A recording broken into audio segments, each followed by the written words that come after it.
survivors of last night. I know everybody went off to do different interesting things last night. I personally, I love the float room. I was very thankful that the rains held off because judging by the amount of water on the floor, if it rained, we would have been in a lot of trouble. But it worked out great. Is everybody having a good time so far? All right. All right. Glad to hear it. So this morning, let's talk about ransomware. Everybody wants to, I like to think that I won't ask who in the room has been a victim of ransomware, because I know you won't raise your hands, but I'll bet that you're either in that class where it's happened, or you're afraid it's gonna happen and you wanna know as much as possible about it before it happens. So this is a perfect chance. So for our first session, we have Jeff Wichman, who's Semperis' Director of Incident Response, and he has a focus in the past and now on ransomware negotiations. So he's got a lot of experience on that.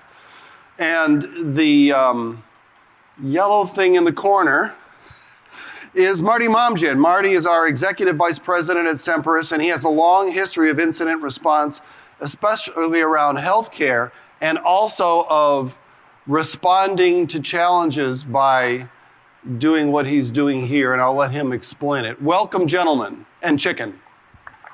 Never gonna give you up, never gonna let you down, never gonna run around and desert you, never gonna make I gotta shake the hand of the chicken. say goodbye. All right, how's everybody doing?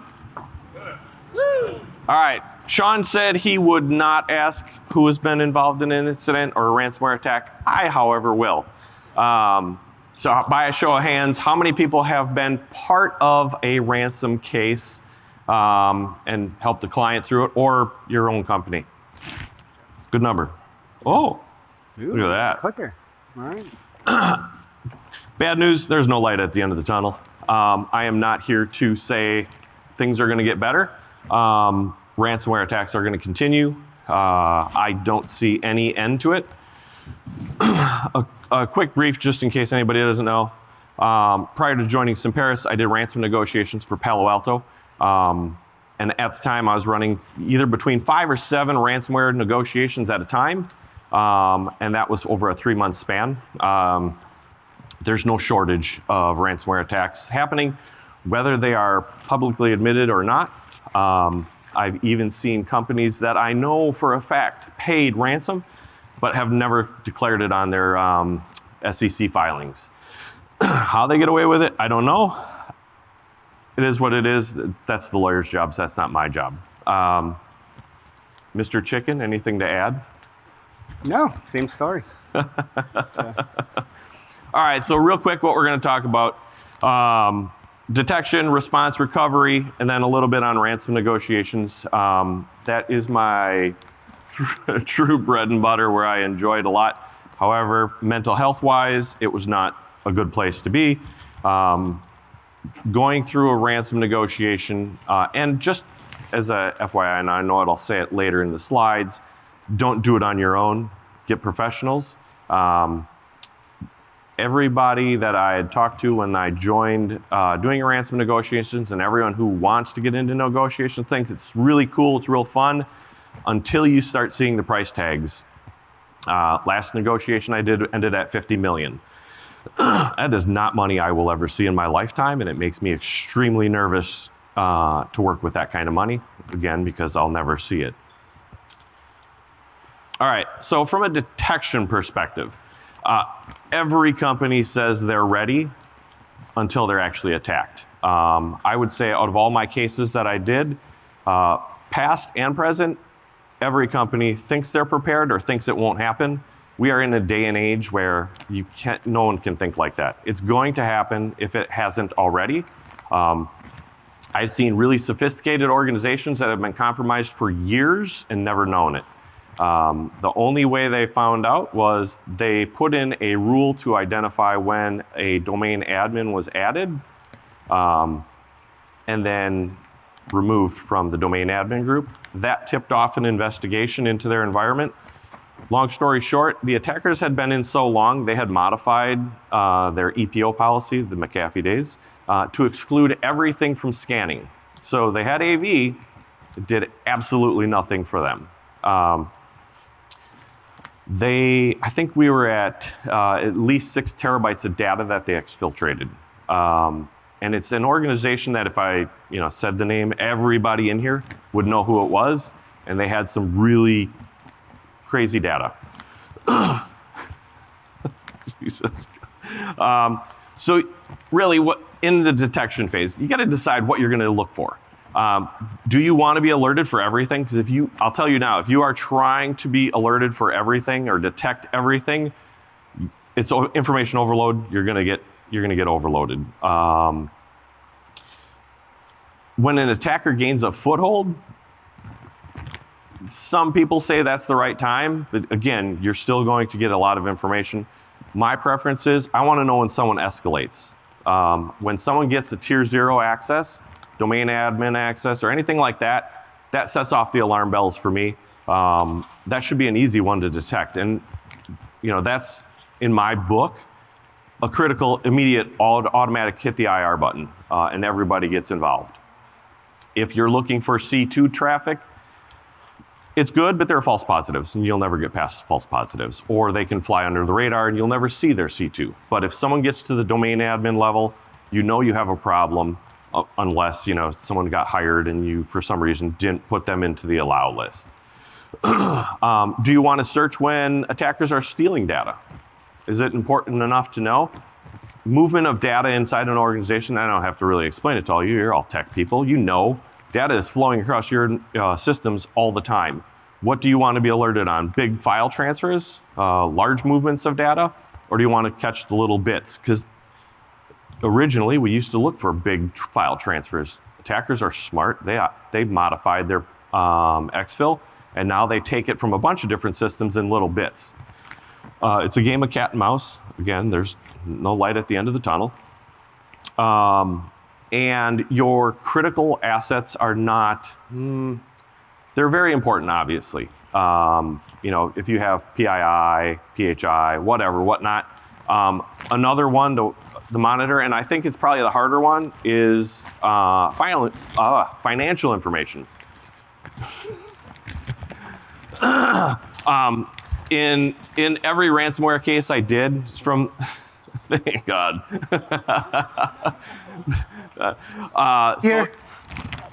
So in most of the ransomware cases that I did, from the beginning, the attackers basically just threw out a number.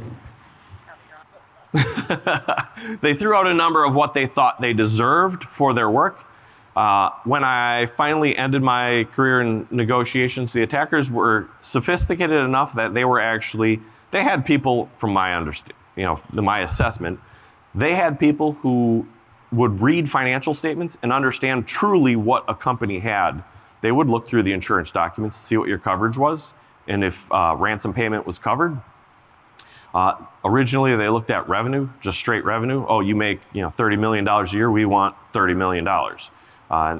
And it was a good negotiating tactic that I could use at the time. Like, well, yeah, that's sales. That doesn't account for everything. We don't get all of that money. And then all of a sudden it shifted, and you could see, oh, hey, Marty's here. Where's your costume? My costume is right here. Let's see. Transferring large amounts of data. Or do you want to detect when an attacker's staging for encryption? Again, that's kind of a hard one to detect because it's not hard to detect. It's hard to monitor for because they've got so many different places that they can put information. And in order for them to put a ransomware payload into a spot that would hit every system, typically they need a tier 0 access. So if you're, again, going back to the original, monitoring for tier 0 access, that's your best bet on you got your, excuse my language, but the oh shit moment. Or do you really want to detect and rely on the ransom note? Because if you are waiting for that part to happen, I mean, the game's over. You've got to pay for recovery. You've got to pay for getting your data back if they took it, pay to prevent the data from leaking. If you're waiting for that, it's way too late. And to Alex's point yesterday, right? He said the SOC generally the response to 5% of the alerts that come in that are critical. It's what do you want to detect? In my experience, leading incident response, kind of being counterpart to Jeff, not the negotiation side, but actually doing incident response and recovery and a lot of the forensics work. Most, if not all, organizations that I ran incident response for actually detected the compromise for a privileged account. They just did not respond to it, right? Too much information coming in, and the SOC doesn't respond. It hits the SIM. They're getting alert fatigue and alert overload. And if you go back and do the forensics and the logging, it's, hey, you had a stale service account sitting on a server that somebody used to log in, and that was compromised about a week and a half ago, and the bad actors lived off the land, right?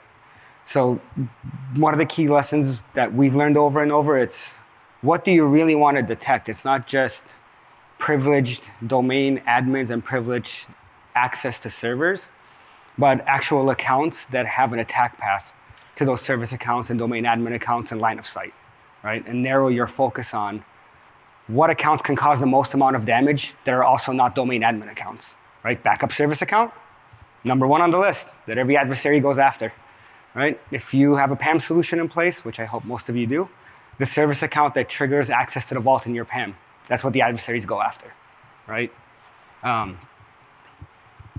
How is technology decision? It's how do you detect, but more importantly, how fast do you respond? How do you respond? How do you escalate? Right? Does your SOC have the ability to self-escalate, or is your SOC in-house at the end of the day? All right. So incident response. Incident response is fun. I don't know. I get a joy out of it. Hair on fire, even though I don't have any. So, you know, what do you need? You've obviously got your detection. So something, the alarm bells go off, and where do you go? What do you do? You've got your escalation points. I keep going to my one slide, or my one thought is don't contact the attacker. Can't tell you how many times I've gone into an in a ransomware negotiation phase where the CEO has reached out to the attacker and said, F you, we're not paying. And then they come to us because they realize their backups didn't work. And it makes it really hard to negotiate when you are already on the back step. Typically, we could do about a 50% negotiation drop, depending on the attacker. But when you get put in front of an attacker who's already pissed off because the CEO said that, it's really tough. Or if you have an IT guy, IT guy reaches out and wants to speed the process up. It doesn't help the negotiation process. And I got some more on that in a little bit. So my 5 takeaways for incident response: protect what's still available, even if it's partially available. AKA, if you've got a domain controller that's available, protect it at all costs. And the reason I use that one is, and I'll give you an example. One of my last clients, when I was doing ransom negotiations and running a incident response case, it took them 6 months to rebuild Active Directory and rebuild their forest.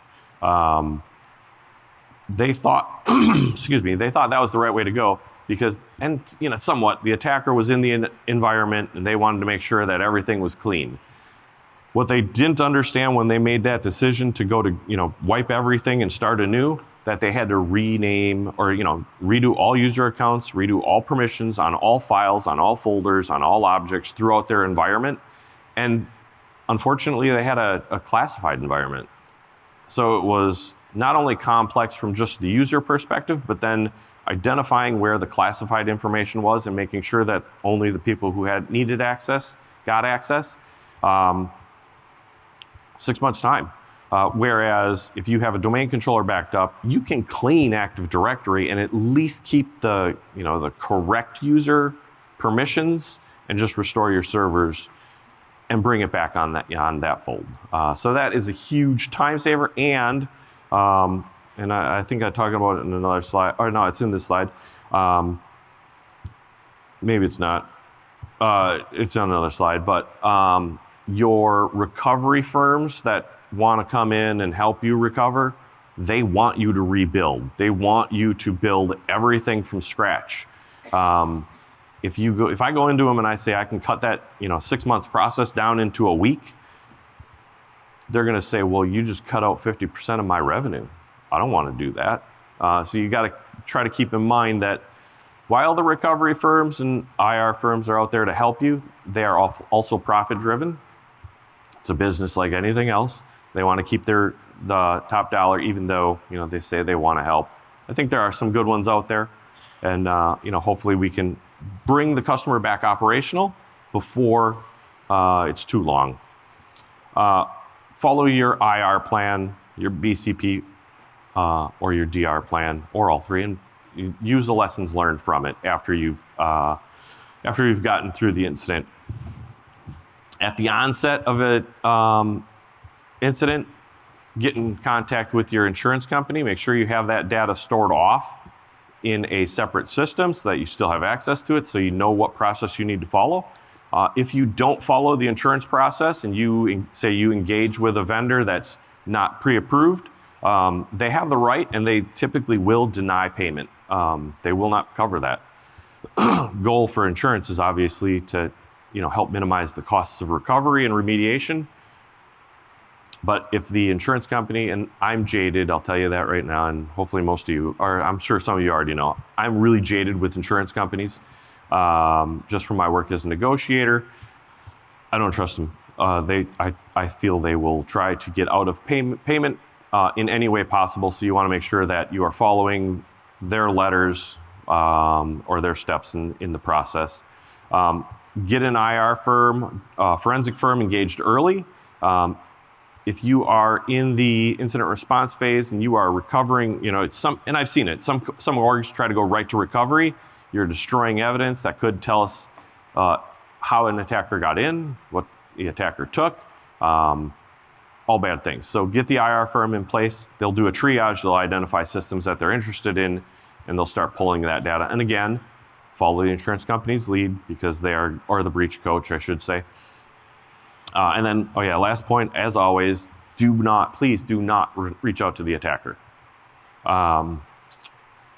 There's one other piece that's critically important, and I think is often overlooked, is you have to have a clear delineation of who is in charge and who makes the call.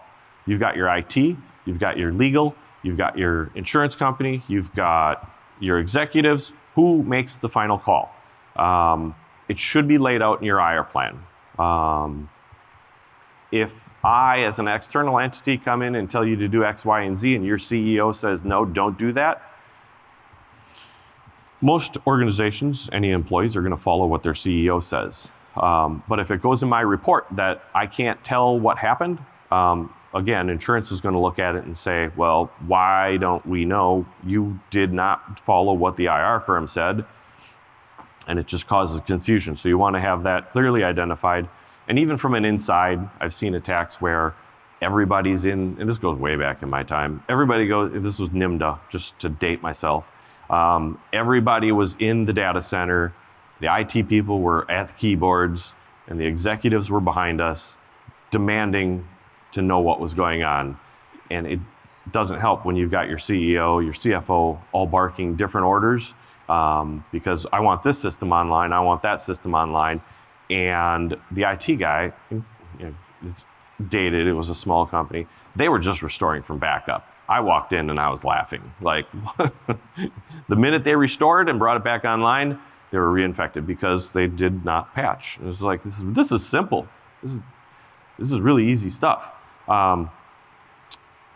Marty, any top fives? Essentially the same thing, right? Protect what's available it's faster to isolate and recover from isolating a system or a user account than to let the adversaries do it for you, period, right? If you have to make a decision, I come from healthcare in previous Department of Defense. Our golden rule was, in healthcare, 0 patient impact, 0 revenue impact, right? But at the end of the day, the faster I can isolate a system, an account, any type of access, firewall, whatever it is, the faster I can do forensics and get it back online. If I have to go to service restoration, additional steps for testing and validation. If you have to rebuild, it's going to take a couple of days to a couple of months, right? Following the IR BCPDR plan, how many people here have worked for an incident response firm and a recovery firm? Anybody? Okay, I know you guys do. Look, I've done IR over and over again for 5 straight years, some major healthcare systems. Any third-party IR company that comes in with a sensor, recovery company that comes in, whoever it is, they don't know your business. They don't know your business priority, your cyber liability coverage, and your carrier doesn't know your business priority. The IR firm doesn't know the business priority, and sometimes IT doesn't know that, right? You don't know that half the time because it changes on a weekly basis. Any IR firm that comes in, their purpose is to rebuild, to Jeff's point, right? They also have to stay profitable and stay in business, but make sure you explain to them what the business priorities are. It's not I'm recovering a server, it's I'm recovering a service line, right? That's always a top priority for me. Contact your insurance. Your first step in your incident response plan should be, depending on the impact and material access, who do you call from legal counsel, attorney, and third-party legal? And who contacts your cyber insurance, because they have support services. To be very clear on the legal aspect of that, any lawyers in the room? Anybody not a lawyer pretends to be one? Great. When you contact legal, you don't just get privilege because they're in the room. It's not a confidential conversation. I want to be very clear about this. We've dealt with this for a long time. You don't just walk into a command center and say, oh, I'm going to get legal in here so this conversation is privileged and it'll never be discoverable. You can't just send a message on your Teams chat or Signal or whatever it is, whatever medium. It's all discoverable, right? When there's a case due to an incident, if it was gross negligence. If everything's on their privilege, nothing is on their privilege. So you have to be very, very careful. The number one thing that we see is somebody sends an email and says, hey, Chief Legal, I'm putting you on here just to make sure there's a confidential conversation. And they press the confidential button. That's not confidential. It's 100% discoverable during a case. So contact your insurance and legal. Make sure you know it and your entire team knows it. And again, don't message the attacker, right? It's not a game. Yeah. And make sure whoever is messaging the attacker, that your third-party legal and your cyber liability is 100% aware and on board. Absolutely. You said something and I totally lost it. If you bring in an IR firm, an outside entity, and I ran in this, I still run into this day, they're there to help. Most of the folks in here's, pretty far in your careers. Smaller organizations tend to fear an outside company of pointing a finger saying, oh, it's the IT guy's fault. This is absolutely not what the IR firms are in there to do. They're to help you recover and help you remediate, help you figure out what happened so that it doesn't happen again, and give you best practices. The one case that I did that I mentioned that took 6 months for rebuilding, 1 week in, they fired the entire IT staff. And it's like, well, what do you want me to do now? I can't deploy anything. So they had to bring one of the IT guys back. And it's like, they're not going to trust you. And of course, they delayed everything as long as they could until they could bring in a recovery firm who got access to everything. And they still didn't, that didn't help the matter because that IT recovery firm, they didn't know how the business operated. They didn't know all the controls that were in place or that needed to be in place. We are here to help. So never, try not to consider an IR firm who's in for recovery or remediation as a job stealer or, pointing fingers. However, there are times where you pull on a string and it's like, oh, the IT admin was on sites he shouldn't have been on. And you go down and you find, oh, that's the root cause. It's scary enough. To be very clear on the recovery firms on cyber insurance, us and them and everybody else has one purpose when they walk into your business: put things back the way they were, period. If you're running server 2003 with a domain controller running on it and AD services, that's what they're putting back. You're not doing any upgrades. You're not making any changes. You're not making any firewall changes or any of that stuff, right? That's a huge issue everybody runs into. Correct, and that's also part of the insurance doctrine.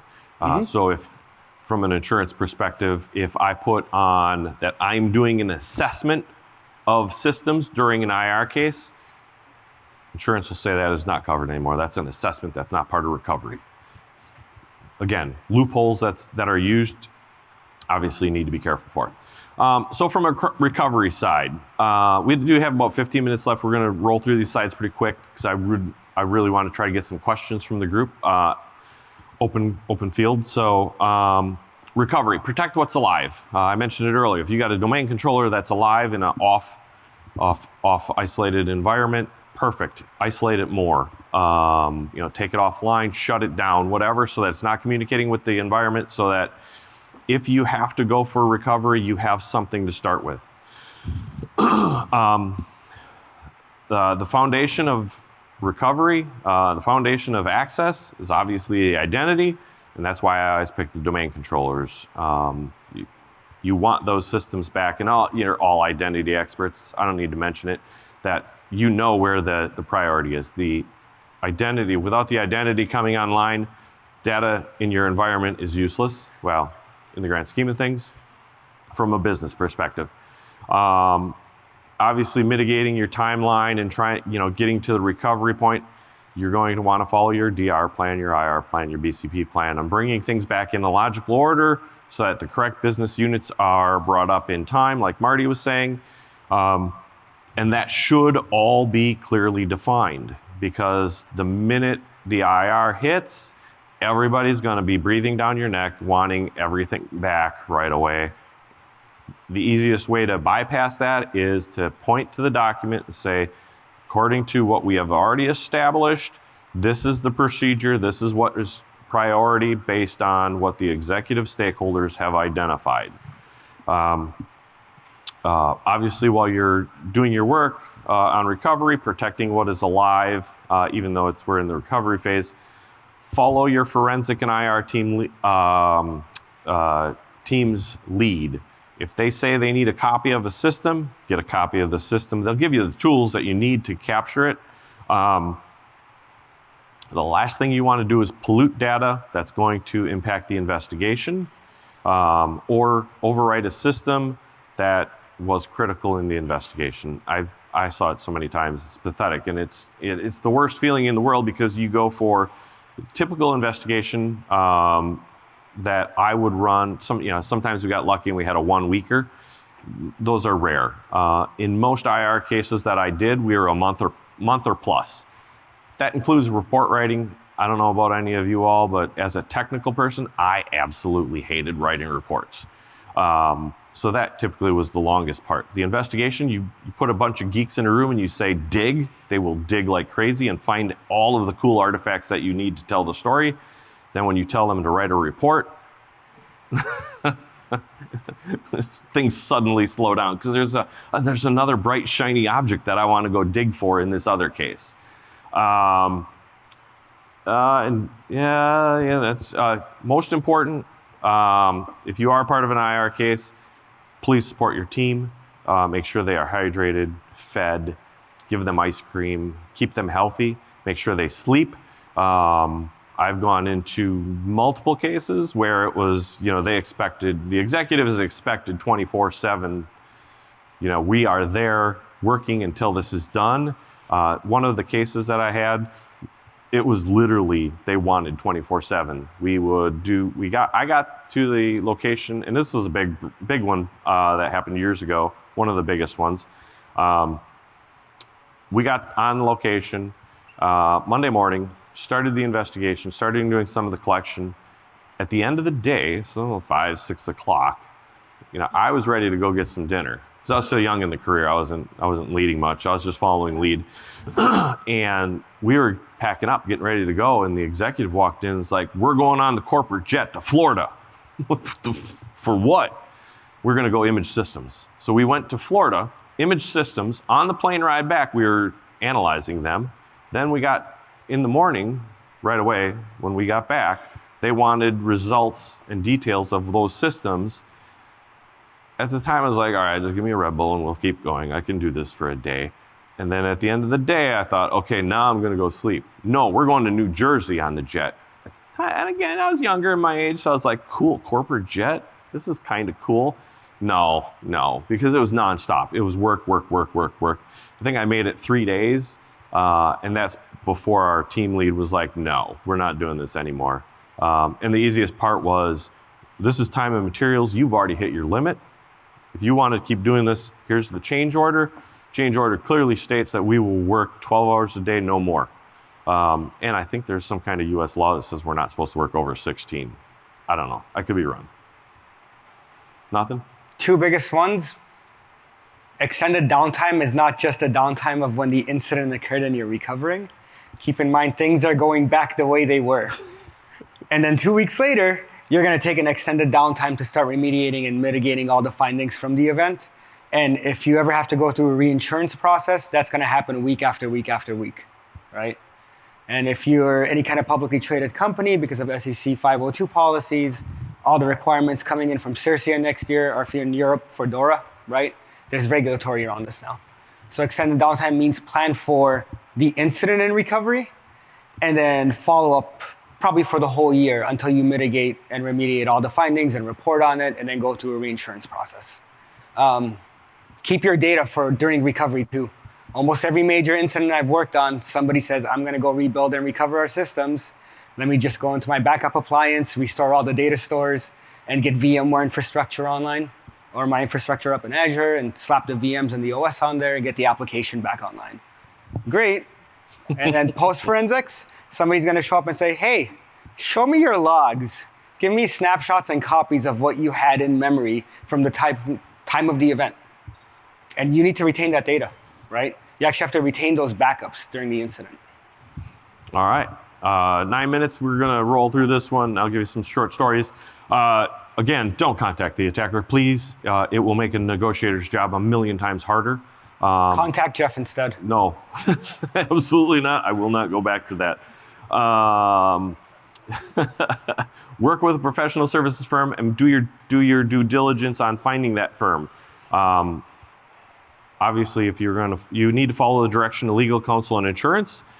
Most times they are not going to pick the shady ones. The shady ones that are out there for doing ransom negotiations will guarantee that they can recover and get you a specific price on a negotiation. And what they do is the minute they get your ransom note, because they'll ask to see it ahead of time before the contracts are put in place so that they can understand the attacker and who they're dealing with, they will reach out to the attacker and make contact and see if they can negotiate it down immediately. Get an estimate on that, and then when they give you your quote, their quote for their work includes a delta to pay the difference. It's horrible. It's literally horrible. Good firms, by the way, I learned this from Jeff, and I've learned it again and again after incidents, is go talk to your legal and your cyber insurance, include your negotiation firm in your tabletop exercise, because the good ones, and then ones at a 99th percentile, should have a process to start negotiating and get a sample of the encryption key and decryption key from the adversaries, so they can try to reverse engineer that. Whenever we go and talk to one of the recovery firms and say, hey, they're gonna go negotiate, do recovery, and so on, outright ask them, will you get a sample size of a key, and do you have a way to try to start decrypting, right, and reverse engineering that key? If they don't, they're probably a terrible negotiation firm. Correct. That should be an easy step for them to take. Yeah, and any negotiation firm that is not doing analysis on the decryption key that comes back and telling you it's clear is a bad firm. Simply because what are you getting back? Who are you getting this file from, and do you trust them? Yeah.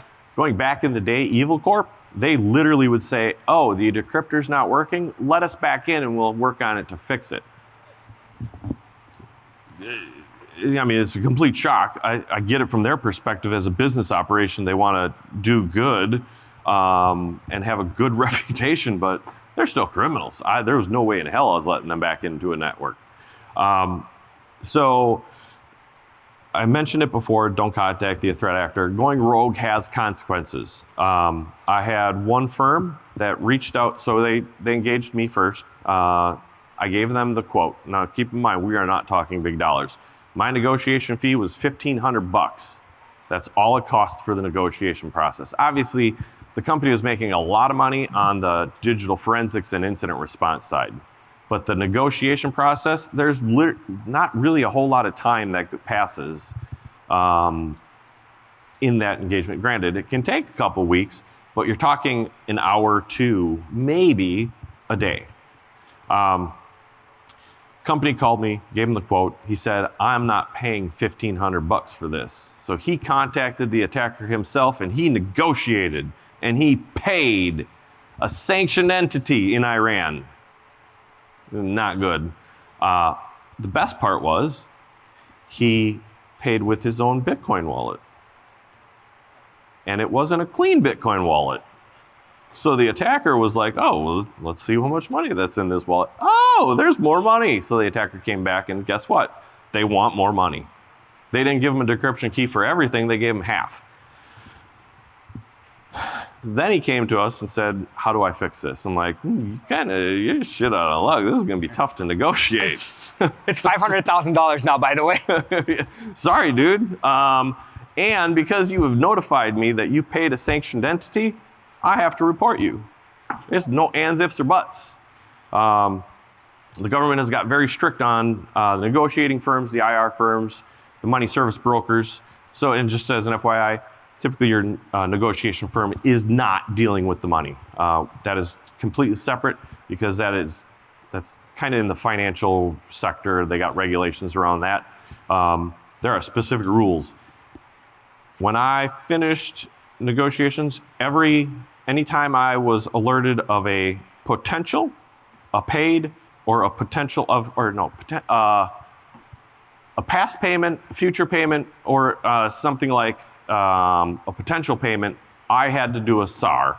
If you're not familiar with a SAR, it's suspicious activity report with the banking industry, basically saying that we know money's being transferred. I had to provide everything I knew, who the company was, all the details on the ransom note, all details on communications, the whole 9 yards. Before it was, you could get away with just, if it was a sanctioned entity, you had to report. Now it's everything. If I even catch wind of, as a entity at Palo at the time, if I found a company had done this, I was under directive by the government that I had to report. It was no ands, ifs, or buts. And it was a painful process. And it was one of the other reasons I decided to get out of that business.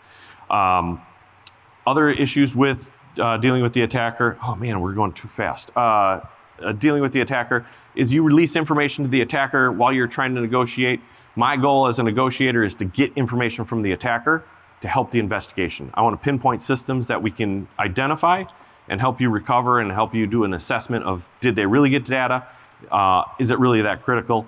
And then typically going that way is you're bypassing some of the important pieces that a negotiator needs and some of that time, because time is, it's on I want to say it's on our side, but it's really on the attacker's side. But if we can delay it as long as we can, typically they get frustrated and they'll start bringing the price down simply because they just want to get paid. All right, Marty? 30 seconds. This is people you can influence at work, right?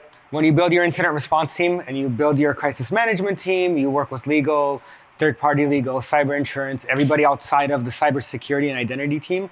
These are things that you should go ask yourself and others and have open discussions around it. You might not own these, but you can heavily influence them, especially from the identity space, because the number one thing that a bad actor needs is an account to log in with, right? That's what you're protecting. So when you go through your tabletop exercises, you build your run books and your playbooks, go ask these questions, right? Before an incident happens, where's all this stuff? How, who, what, and you test it out. And then after an incident, the number one thing I would say is make sure your post-backup restoration and remediation process has additional steps after you actually recover a system. For the application team to go in, do additional forensics, do remediation, because most of the time, things are going back the way they were, right? That takes time, and you're gonna be tired after an incident. Yeah, and one other piece to that last bit is if you are recovering from an attack, keep in mind the attacker may have been in there a long time. Your backups may be tainted. So you may have to consider all of those backups bad. And I've seen it where an organization, we go through the process, they get everything recovered, we clean all the systems. 3 weeks later, they have an issue, so they restore from backup. That was never cleaned, and the attacker's back in the environment. I mean, if they're using C2, it's going to beacon out. They don't tear down their infrastructure right away. And the criminal mind of myself, if I have access and I extorted money and I got money once, I can get it again. And if you look at the ransom survey that we did, multiple organizations paid multiple times. And and most of the ransom cases that I did in the past, I can tell you how many times I've seen organizations pay more than once. Either because the attacker came back and said, well, we really didn't delete the data, we want more money, or they let them back in. They didn't fix the issue. All right, we got 22 seconds for questions. Go. Don't put your name on anything, by the way, for reporting. Yeah. Number one advice I could give you. Whether you're a public or a private sector company, don't put your name on anything. If there's a report you have to send out for regulatory, for compliance, for any DSCC, DORA, CERCIA, and NIST, you as IT, no names. Send it off to legal counsel. Let them handle it. Correct. You don't want any attribution. Yep. Got a question? Gil? We're over here. Good morning. What was the likelihood of, after paying, that it would actually work? Or did you do a lot of stuff to ensure that you had the correct encryption keys at that time so that you didn't get that re-attack or re-request for payment? In most cases, the decryption keys worked, depending upon the attack group. Sometimes you'd run into a bug, and this is early days, where you'd run into a bug with SQL Server because it was open, had open connections, or files were locked. That caused issues at the time. The attackers got better at their decryption utilities. I would say in most cases, the decryption key works. In a number of cases, the decryption key was loaded with more malware. And I can only think of a few instances where we went back to the attacker and said, this decryption key didn't work. And typically was, oh, that's too bad, it should work. Give us another 5,000 and we'll make it work. So you have to keep in mind, you're dealing with criminals and they're money hungry.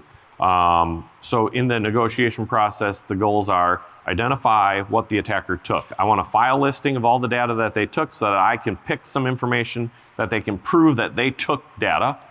Then I want proof of life. I'm going to give you decrypted or encrypted files. You prove you can decrypt them. It's not going to be from that list, because if they have that list, they're just going to give me the raw file and not prove it was decrypted. Again, no guarantees, but in most cases, I would say it worked. Okay, thank you. Yeah, anyone else? We're at time, so I think that'll be the last question. All right, well, if you have questions, find me. I'll talk to you. Thanks, guys. Awesome. Thank you. Thank you, guys.